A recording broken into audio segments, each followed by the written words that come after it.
Bible में आपको और कोई नहीं मिलेगा। दाऊद का नाम ही ऐसा था कि परमेश्वर का नाम दाऊद के साथ जुड़ा जाता था। लेकिन एक ऐसी परिस्थिति में दाऊद गिर जाता है और दाऊद की लाइफ में कुछ ऐसी चीजें घट जाती है जिसको सोचकर दाऊद छुपाने की कोशिश कर रहा था, या वो परमेश्वर को कन्फ्रंट करना नहीं चाहता था। और इसी के लिए चौथा वाक्य बड़ा स्पष्ट है, कहता है मैंने केवल तेरे ही विरुद्ध पाप किया और जो तेरी दृष्टि में बुरा है वही किया, ताकि तू बोलने में धर्मी और न्याय करने में निष्कलंक ठहरे। तो जब दाऊद इस विषय के बारे में जब नाथान उसके पास पहुंचता है ना, तो अगर हम होते तो हम ये कहते कि दाऊद बोलता कि मैंने बतशेबा के साथ पाप किया या उसके साथ गलत किया या बतशेबा के पति के साथ गलत किया। दाऊद वो बोल नहीं रहा है। दाऊद पता है क्या कह रहा है? दाऊद कह रहा परमेश्वर केवल तेरे साथ मैंने पाप किया है। इसका बहुत बड़ा रीजन ये है कि दाऊद का परमेश्वर के साथ जो संबंध था वो बहुत ही गहरा और अलग था। That is why David was a very close friend to God Yahweh. परमेश्वर का एक बहुत अच्छा मित्र था वो। और इसी कारण जब उसने पाप किया तो वो एहसास हो रहा था उसे कि उसने परमेश्वर के साथ एक ऐसी गलती को किया है, या उसके साथ जो संबंध है खुदा के साथ वो उसने तोड़ दिया है, या पता नहीं परमेश्वर को कैसे बोले, परमेश्वर के साथ उसने धोखा किया है। उसे ऐसा एक फीलिंग उसको हुआ। और जब दाऊद ने ये पाप किया तो आपको भी पता है दाऊद उस जमाने के सबसे ताकतवर राजाओं में से एक था और वो इतना स्ट्रांग था। और हम जानते हैं कि दाऊद सब कुछ सोच सकता था करने को, लेकिन ये उसके लिए इम्पॉसिबल था करना कि वो परमेश्वर के खिलाफ चले जाए करके। और यहाँ पे 2-3 चीजें मैं आपको बताना चाहता हूँ। पहला चीज, जब दाऊद इस वाक्य को शुरू करता है तो दाऊद पता है क्या कहता है? दाऊद कहता है have mercy upon me O God according to thy loving kindness and according to the multitude of thy tender mercies blot out my transgressions। है परमेश्वर अपनी करुणा के अनुसार मुझ पर अनुग्रह कर, अपनी बड़ी दया के अनुसार मेरे अपराधों को मिटा दे। पहले वाक्य में वो परमेश्वर से क्षमा मांगता है और वो परमेश्वर को कहता है कि परमेश्वर आपके जो मर्सी से या जो आपकी दया है या आपकी जो करुणा है वो अपरंपार है, वो इतनी बड़ी है कि वो मेरे कोई भी पापों को क्षमा कर सकता है करके। दाऊद परमेश्वर को जानता था और वो जानता था कि परमेश्वर मेरे क्षमा को मेरे पाप को क्षमा करने के काबिल है। दाऊद ये भी जानता था अगर कोई उसके पाप को क्षमा कर सकता है वो सिर्फ परमेश्वर है। दाऊद ये भी जानता था परमेश्वर के अलावा कोई और उसको पाप से क्षमा नहीं दिला सकता करके। इज़न्ट दैट ब्यूटीफुल कि जब वो अपने लाइफ में एक रिमोर्स में था तो उस टाइम पे भी उसे ये पता था कि परमेश्वर ताकतवर है मेरे जीवन में एक छुटकारा देने के लिए। आज मैं आपको बताना चाहता हूं कि परमेश्वर की जो मर्सीज है, जो उसकी जो दया है, वो हम सोच भी नहीं सकते हैं। और वो इतना दयालु है कि वो हमारे कोई भी पापों को क्षमा कर सकता है। हालेलुया। तो वो परमेश्वर के दया के भीतर अपने आप को सौंपने जाता है। वो गिल्ट के अंदर खुदा के पास नहीं जाता है, बल्कि वो दया में परमेश्वर के पास जाता है और उसे पता है कि परमेश्वर दयालु है और मेरे पापों को क्षमा कर सकता है। दूसरा चीज, जैसे मैंने पहले बताया, वो रिमोर्स में खुदा के पास नहीं गया, वो रिपेंटेंट हार्ट में परमेश्वर के पास गया। उसको पता उसने बुरा किया और कहीं ना कहीं वो उस बात को छुपा रहा था और वो नहीं चाहता था कि उसके बारे में वो बातचीत करे करके। लेकिन जैसे ही नाथान उसके पास आता है वो रिमोर्स नहीं फील करता है, उसे बुरा नहीं लगता है कि उसने क्या पाप किया, बल्कि वो पश्चाताप करना चाहता है। इसी के लिए परमेश्वर के पास वो सीधा जाता है और वो परमेश्वर के पास जाके पश्चाताप करने के लिए वो तैयार होता है। इसी के लिए वो एक वाक्य आगे इस प्रकार से कहता है, बड़ा सुंदर है।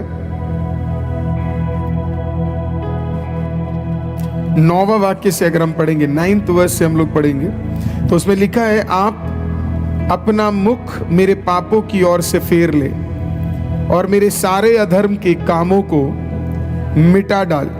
है परमेश्वर मेरे अंदर शुद्ध मन उत्पन्न कर और मेरे भीतर स्थिर आत्मा नए सिरे से उत्पन्न कर। मुझे अपने सामने से निकाल न दे और अपनी पवित्र आत्मा को मुझसे अलग ना कर। अपने किए हुए उद्धार का हर्ष मुझ पर फिर से दे और उद्धार आत्मा देकर मुझे संभाल।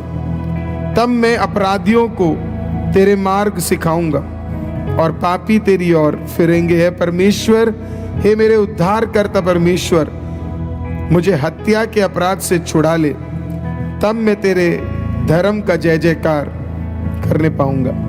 आप जानते हैं परमेश्वर मर्डर हेट करता था और दाऊद इस चीज को अच्छी तरह जानता था। एक्चुअली दाऊद ने जो सबसे बड़ी गलती की वो वही गलती की थी जो काइन ने आबेल के साथ किया था। और जब आप इस सैम्स 51 को पढ़ेंगे, इसका बैकग्राउंड जो है, अगर मैं गलत नहीं हूं तो पहला शमूएल 12 में आपको इसका बैकग्राउंड मिलेगा। तो कहानी इस प्रकार से है कि दाऊद थोड़ा बहुत वचन जानता था, और आप जानते हैं पहला बड़ा पाप भी जो बाइबल में हुआ था डिसोबीडियंस के बाद जो हुआ था वो था काइन ने आबेल को क्या किया, मार डाला।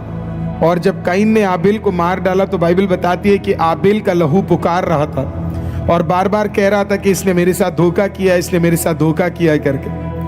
उसी प्रकार से जब दाऊद ने बत्शेबा के हस्बैंड को मार डाला तो वो मर्डर इतना बड़ा कार्य था कि जो पुराने नियम के हिसाब से वो जो लहू होगा वो पुकार रहा होगा और बार बार कह रहा होगा कि दाऊद ने मेरे साथ क्या किया है, गलत किया है, गलत किया है, गलत किया। और ना चाहकर भी परमेश्वर को क्या करना पड़ा पता है, परमेश्वर को नाथान को भेजना पड़ा और बोलना पड़ा कि तूने क्या किया है, तूने एक व्यक्ति को पूरी तरीके से खत्म किया है करके।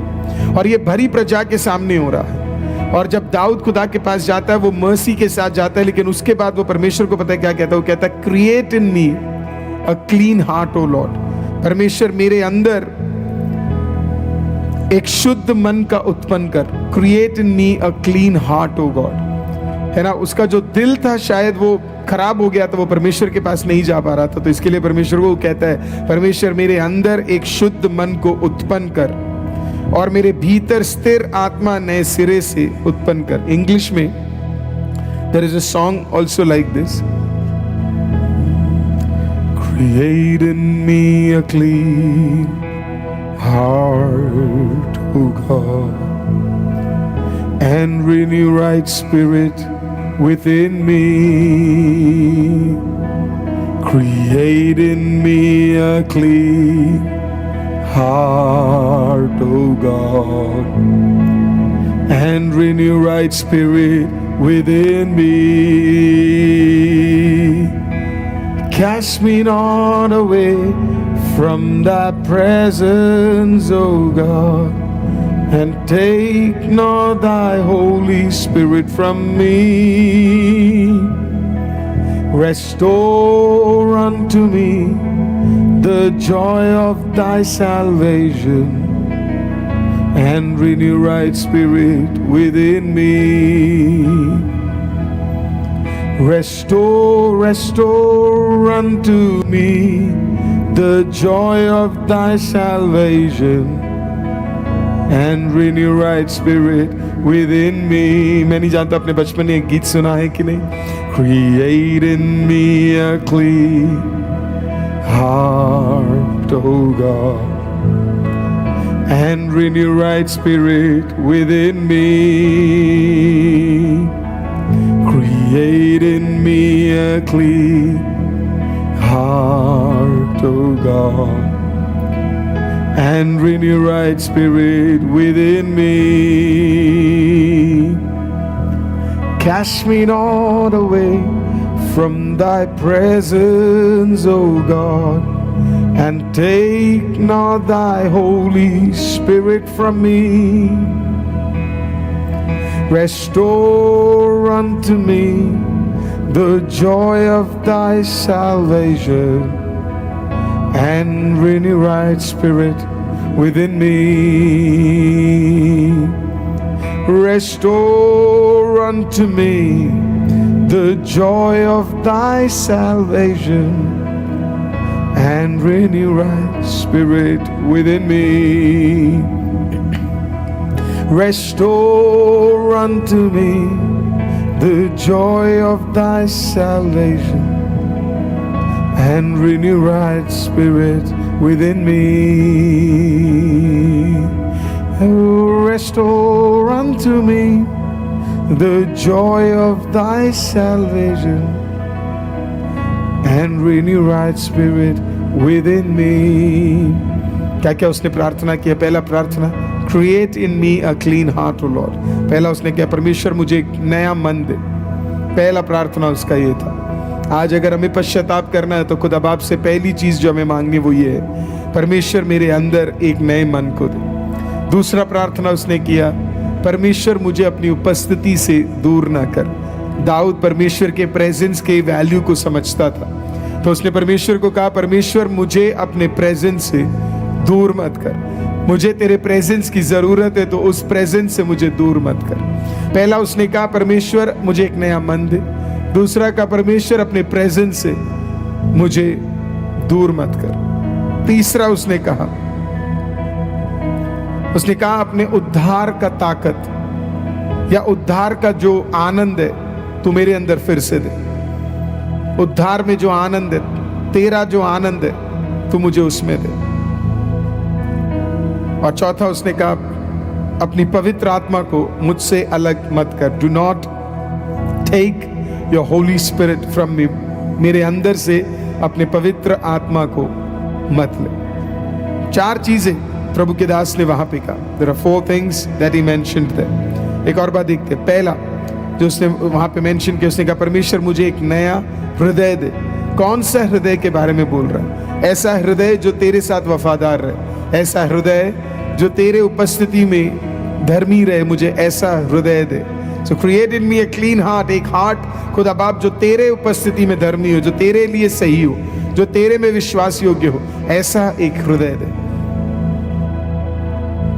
सेकंड उसने कहा तेरी उपस्थिति से मुझे अलग मत कर। Do not take me away from your presence. Daud अपने बचपन से ही खुदा की उपस्थिति में पला बड़ा है। उसके सारे गीतों को आप सुनने की कोशिश करोगे तो आपको एक चीज बड़ा कॉमन लगेगा, और वो ये है, वो परमेश्वर के प्रेजेंस को बहुत एंजॉय करने वाला एक व्यक्ति था। तो उसने परमेश्वर को कहा परमेश्वर अपने प्रेजेंस से मुझे दूर मत कर, क्योंकि उसे पता है जो कुछ उसने प्राप्त किया वो परमेश्वर के प्रेजेंस के द्वारा था। तीसरा उसने कहा, उसने परमेश्वर से इस प्रकार से कहा कि परमेश्वर अपना जो आनंद है वो मेरे अंदर वापस भर दे। कहीं ना कहीं दाऊद दुखी था, कहीं ना कहीं दाऊद उस आनंद को खो चुका था, कहीं ना कहीं दाऊद अंदर से फुलफिल्ड फील नहीं कर रहा था, बहुत दुखी था। तो परमेश्वर से वो कहता है परमेश्वर मुझे तेरा आनंद चाहिए करके। और चौथा वो परमेश्वर से कहता है कि परमेश्वर अपनी पवित्र आत्मा को मुझसे अलग ना कर। हम जानते पुराने नियम में सबके पास पवित्र आत्मा हुआ नहीं करता था, या पवित्र आत्मा का इंडवेलिंग नहीं हुआ करता था, लेकिन दाऊद कुछ लोगों में से था जिसके अंदर पवित्र आत्मा का इंडवेलिंग था।